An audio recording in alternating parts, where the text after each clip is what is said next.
Shalom. Shalom. Bapak, Ibu, Saudara-saudari yang dikasihi Tuhan. Kembali kita akan mengadakan ibadah online. Mari kita mempersiapkan tubuh, jiwa, dan roh kita untuk kita sebentar datang kepada Tuhan. Nyanyikan satu pujian, Saat Ku Masuk ke Hadirat-Mu.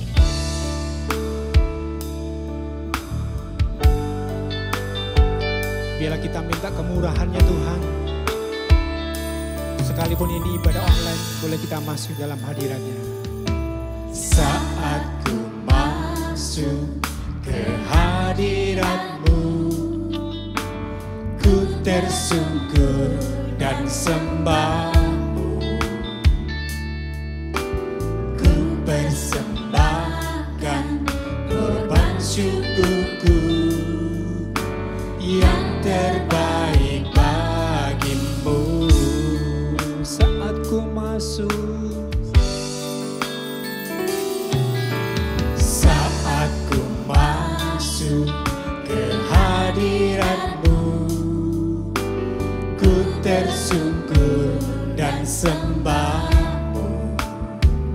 Ku persembahkan korban syukurku yang terbaik bagimu. Ku bawa korban syukur ke tempat kudus-Mu Tuhan. Hatiku limpah dengan syukur, sebab Tuhan baik.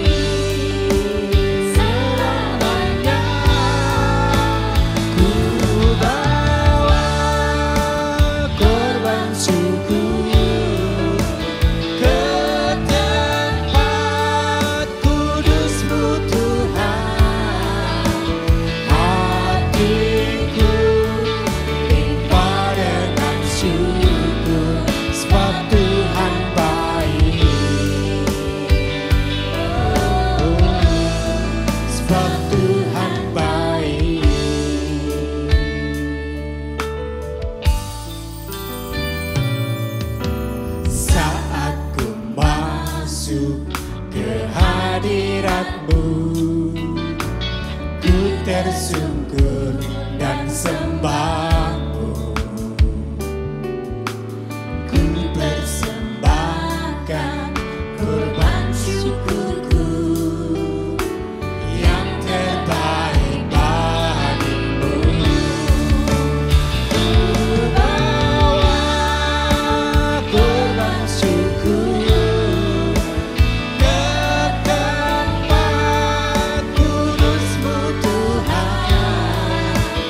Hatiku limpah dengan syukur, sebab Tuhan baik. Selamanya ku bawa korban syukur ke tempat kudus-Mu Tuhan. Hatiku limpah dengan syukur, sebab Tuhan baik. Selamanya ku bawa korban syukur ke tempat kudus-Mu Tuhan.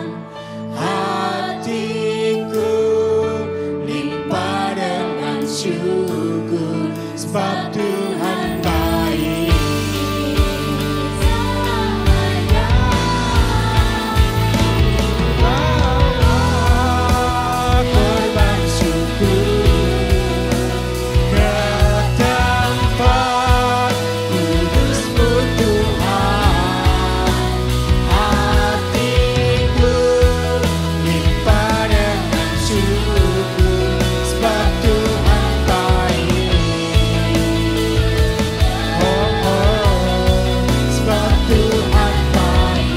Tuhan baik. Sebab Tuhan baik. Engkau baik Tuhan, Engkau baik. Oh, Engkau baik, Engkau baik, Engkau baik. Kami bawa korban syukur bagi-Mu ya Tuhan. Biarlah kiranya syukur-Mu Engkau curahkan bagi kami. Setiap umat-Mu yang beribadah ya Tuhan. Marilah Tuhan, Kau curahkan kuasa-Mu, Kau curahkan anugerah-Mu bagi kami ya Tuhan. Curahkan urapan-Mu bagi kami semuanya Tuhan. Terima kasih Tuhan, sebentar kami nak memuji menyembah-Mu. Biarlah kiranya urapan-Mu yang daripada surga itu turun atas kami semua. Di dalam berkat nama Tuhan Yesus kami sudah berdoa dan kami mengucap syukur. Haleluya. Amin. Ya. Mari kita angkat satu pujian. Bangkit serukan nama Yesus. Kita memuliakan Dia. Kita mau elulukan Dia karena Dia sudah bangkit dari kematiannya. Haleluya.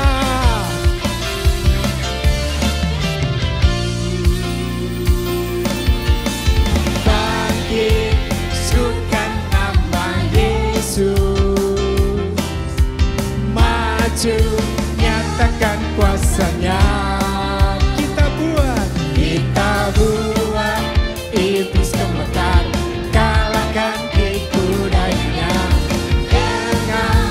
Kuasa namanya.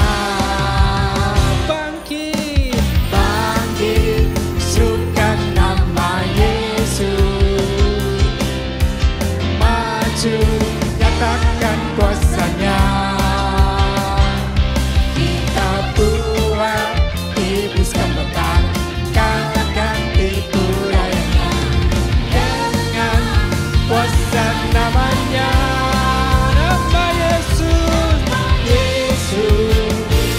Menara yang kuat, nama Yesus kota benteng yang teguh. Nama Yesus kalahkan semua musuh. Nama Yesus di atas segalanya.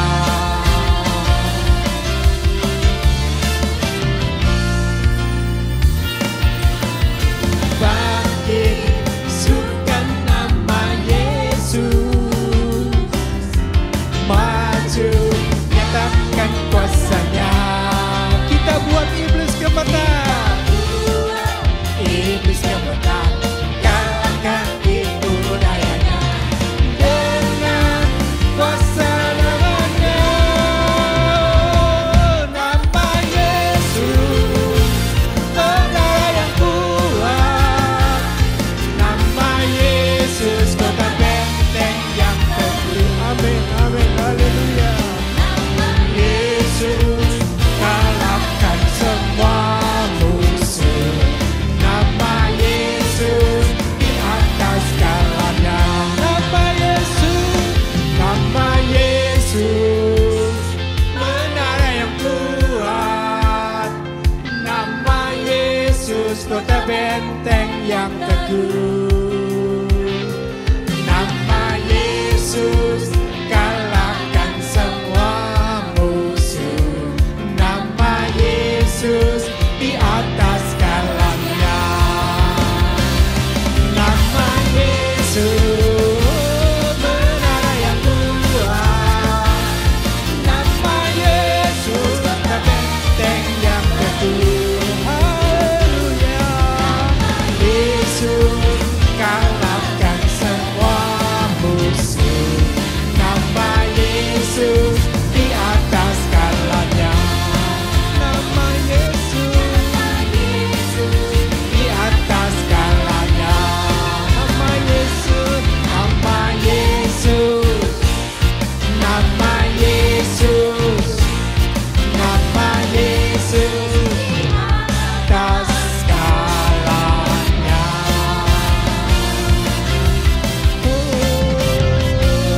Nama Yesus di atas segala-galanya. Sebentar Bapak Ibu saudara-saudari, kita akan mendengarkan firman Tuhan. Mari tundukkan roh kita, tundukkan jiwa kita, tubuh kita. Untuk kita mau datang kepada Dia. Biarlah kiranya Dia yang berkuasa dengan firman-Nya memberikan kekuatan kepada kita. Namanya yang berkuasa, namanya yang luar biasa. Aku datang dan ku bersujud di hadapan-Mu.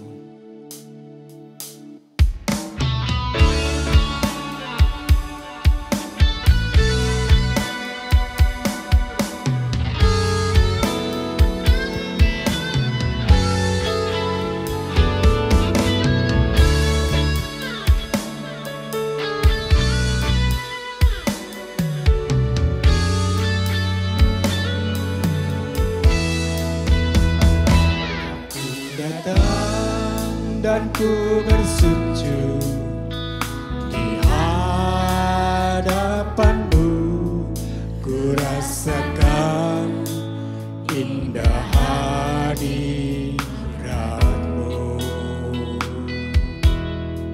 Telah ku buka mata hatiku dan seluruh jiwaku untuk ku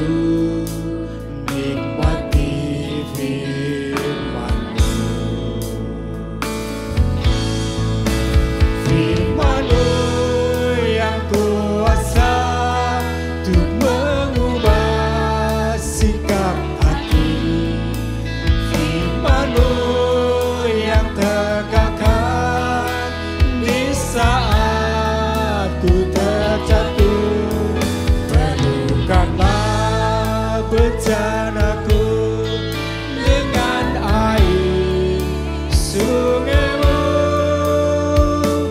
Ku haus akan firman-Mu.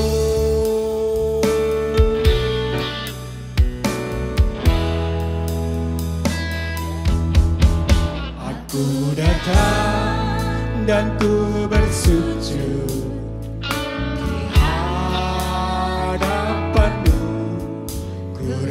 rasakan indah hadirat-Mu.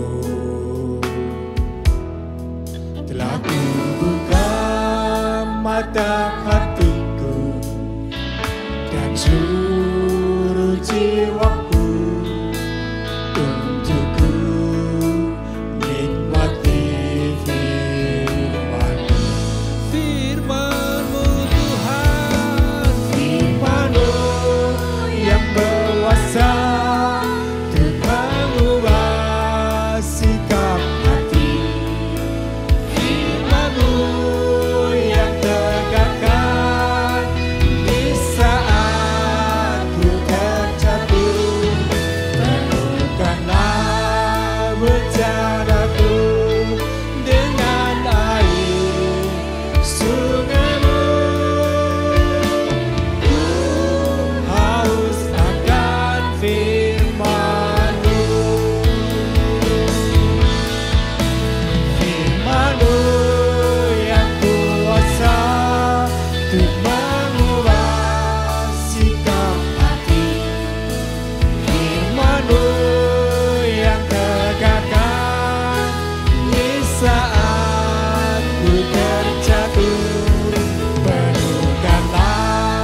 Bejanaku dengan air sungai-Mu.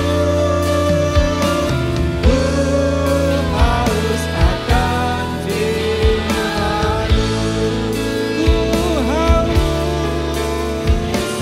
Ku haus akan firman-Mu.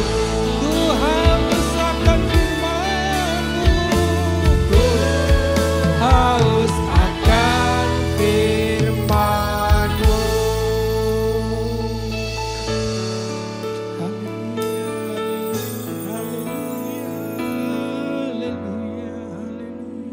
Bapa di surga, kami mengucap syukur Tuhan.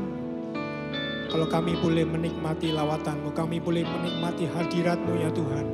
Di tengah pujian penyembahan kami kepadamu, kami sudah mengagungkan nama-Mu, kami sudah mempermuliakan nama-Mu ya Tuhan. Tiba waktunya sebentar kami akan mendengarkan sebagian daripada firman-Mu. Firman-Mu yang berkuasa untuk mengubah setiap hati kami ya Tuhan. firman-Mu yang berdaulat atas kehidupan kami ya Tuhan. Oleh sebab itu Tuhan, kami berdoa buat hamba-Mu yang sebentar hendak menyampaikan kebenaran firman Tuhan. Tuhan, berikan urapan dari tempat yang maha tinggi. Berikan kuasa-Mu ya Tuhan, sehingga hamba-Mu boleh menerangkan, mencerahkan akan sidang jemaat-Mu ya Tuhan. Sehingga kami boleh didewasakan oleh kebenaran firman Tuhan. Di dalam nama Tuhan Yesus, kami akan sambut kebenaran firman Tuhan. Haleluya, haleluya, amin.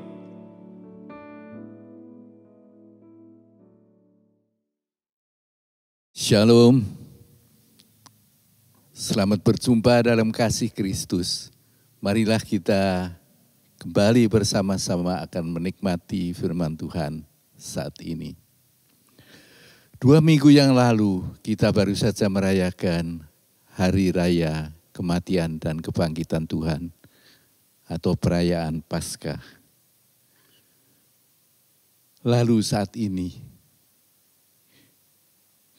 kita akan masuk dalam saat-saat di mana Yesus belum mau naik ke surga, tapi selama 40 hari dia tetap tinggal di dunia untuk mendampingi para murid-muridnya.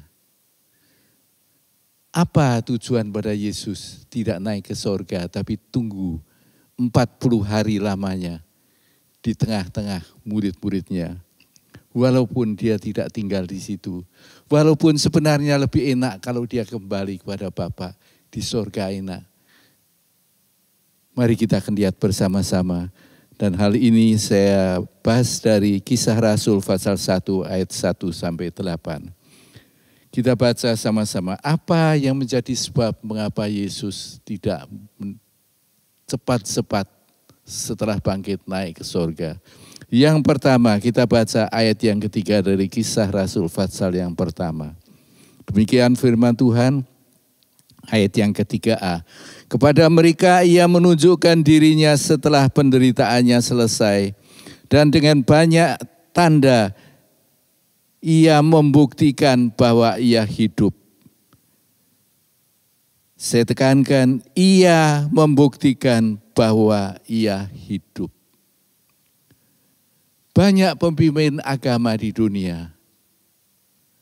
Tapi Yesus bukan sekedar pemimpin agama. Dia mati dan bangkit. Murid-muridnya menyaksikan sendiri. Dan satu-satunya pemimpin yang sudah mati dan bangkit lagi, itulah Yesus. Sehingga kita yakin Yesus bukan saja pemimpin, tapi Yesus adalah Tuhan karena mati dan bangkit lagi. Ini penting untuk mengerti bahwa Yesus adalah Tuhan.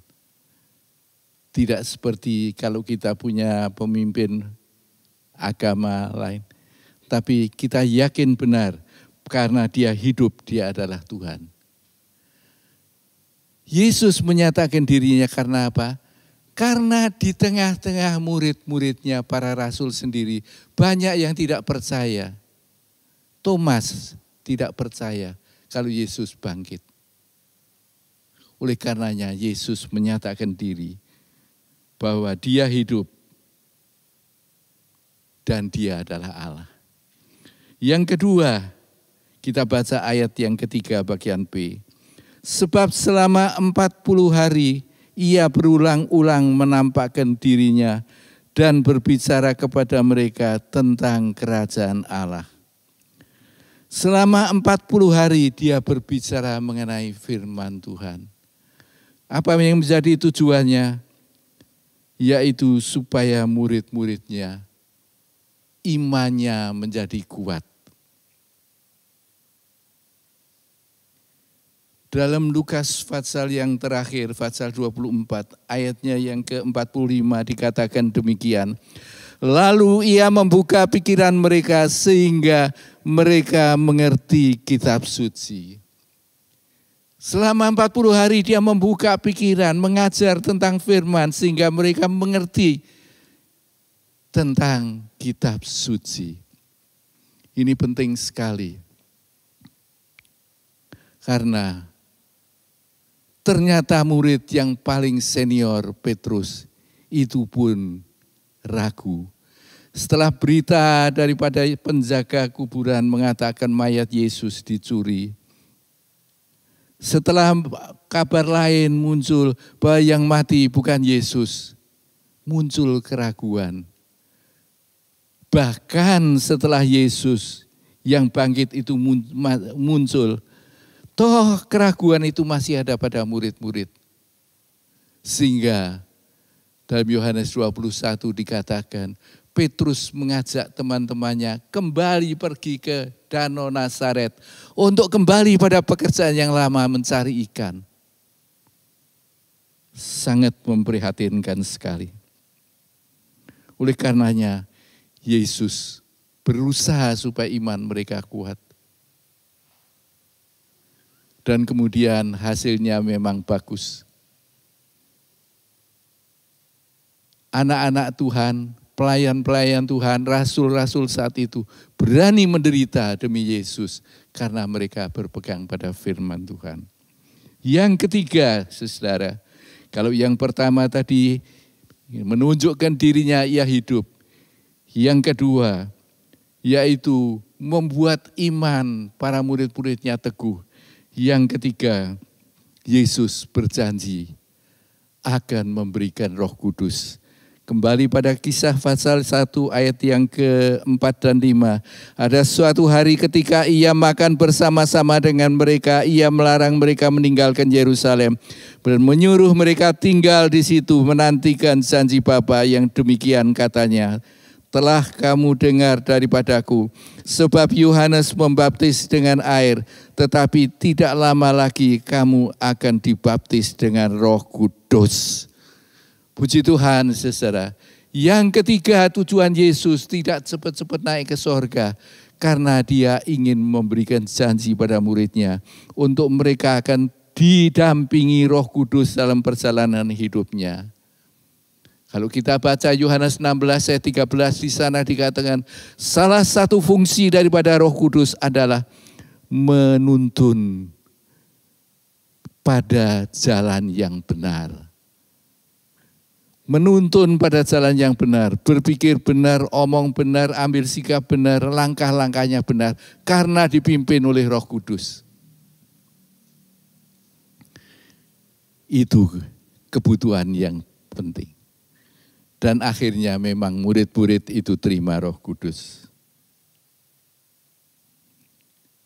Di samping itu Roh Kudus penting juga karena untuk pemberitaan Injil, Roh Kudus itu sangat berpegang peran.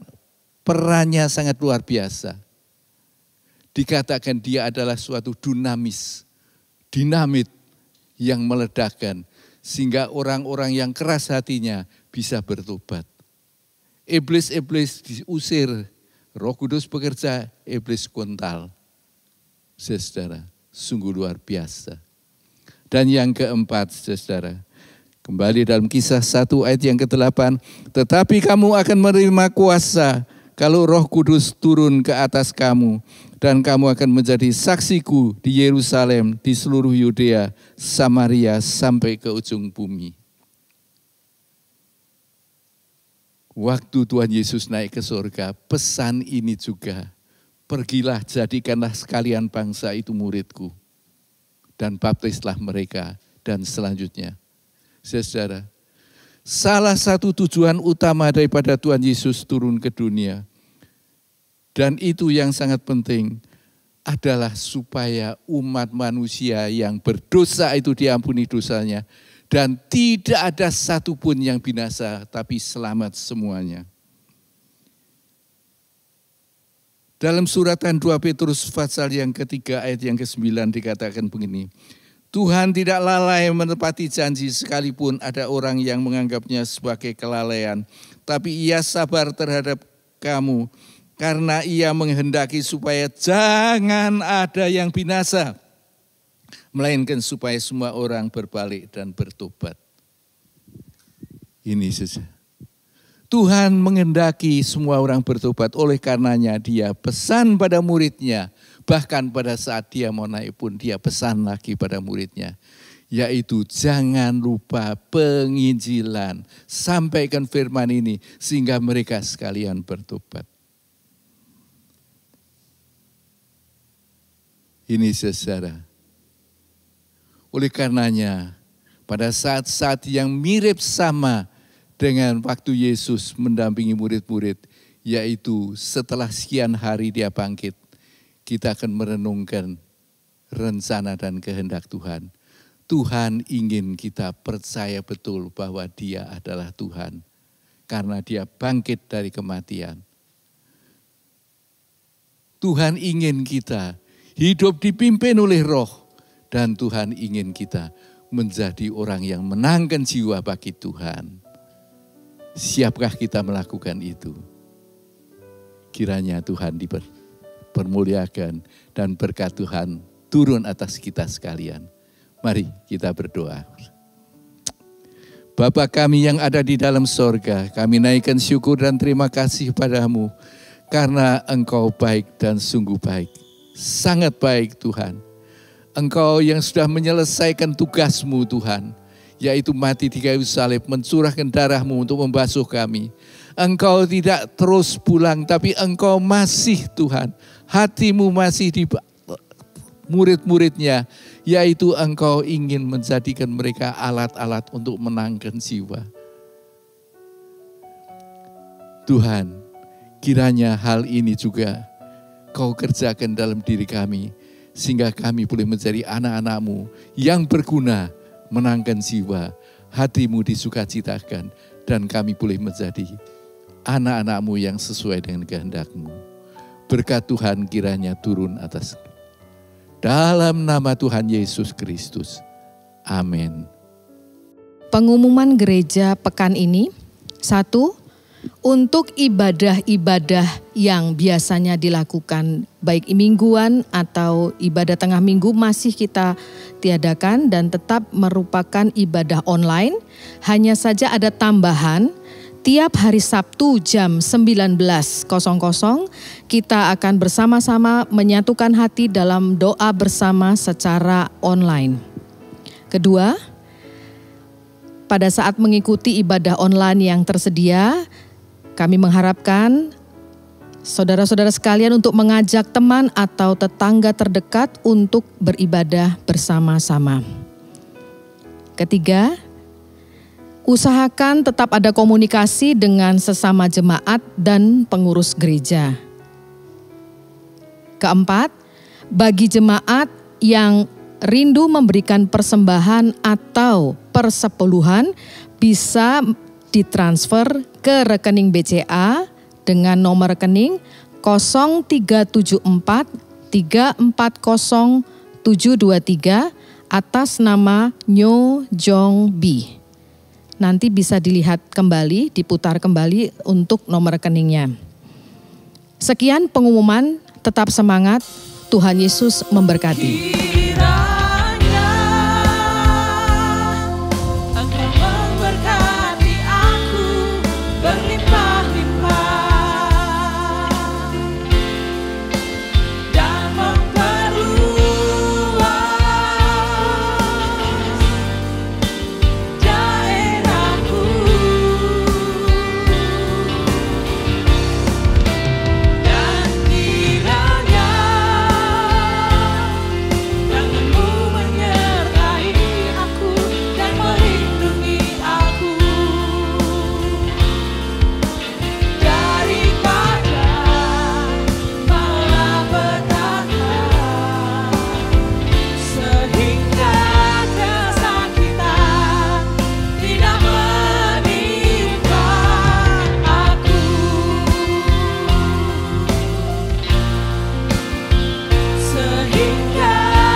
Marilah saudara, kita hampiri Tuhan dalam doa. Bapa kami yang ada di dalam sorga, kami bersyukur berterima kasih padamu karena Engkau telah memberkati kami. Melalui puji-pujian, melalui firman-Mu, kami rasakan berkat-Mu. Dan kami ingat kerinduan-Mu supaya kami boleh mencari jiwa untuk Engkau. Terima kasih Tuhan. Oleh karenanya, sebelum kami pulang meninggalkan tempat ini, mari Bapa kiranya Engkau berkenan mengedangkan tangan-Mu, tumpangkanlah atas kami satu persatu, alirkan berkat dan kuat baru-Mu. Supaya sebentar kami pulang dengan berkat kekuatan penyertaan Engkau. Bungkus kami sekalian dalam kuasa darah-Mu. Dan saudaraku pulanglah dengan berkat dari Allah Bapa. Kasih karunia Allah Putra dan damai sejahtera dalam persekutuan Roh Kudus menyertai mulai saat ini sampai Tuhan datang kembali. Dalam nama Tuhan Yesus Kristus. Amin.